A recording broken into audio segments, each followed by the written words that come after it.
ভাত দেওয়ার বলে ভাত আর নাই, কিল মারার ঠাকুর মিষ্টি পাকাছি আমি, গোল করছি আমি, চুলির পুর ঢালি দিচ্ছি আমি। আর ওই চেয়ারে বসে থাকি মিষ্টি লাড়ি। ওই যে কে বলেছিল না, তুমি তামান দুনিয়ার চেয়ারম্যান আর আমি হনো তোমার চেয়ারম্যান নি। তো তাই যে করেছে এই সীমা বসে থাকি দেখাচ্ছে যে ঈদের বাজারে আমি মিষ্টি বানাই, আমি মিষ্টি বানাইনি প্লেয়ার। সত্যি কথা বললে কি তোমার পাছা মারে? হ্যাঁ, আজে বাজে কথা বলিস নি, বছর কতদিন কিন্তু। মিষ্টি গুঠি গোল করনু, মা বেটা মিলে ভাটা দিনু দি মিষ্টির পাক তুলে দিছি।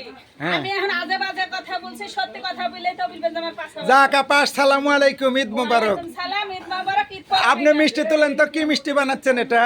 এটি ক্ষীরমন পাক। তাই এটা ক্ষীরমন? তো এখনো তো লালটি কালার হয়নি। তো আপনি তো ভালোই পারেন নাকি? মেয়ে মানুষ যত লিতে পারে। ও তাই? হ্যাঁ, তো আমরা তো পাড়ার লাগি তাই এসেছি। ও ওর লাগি বলে যে পারা আর পারি। আপনি তো দিয়ার লাগি এসেছেন।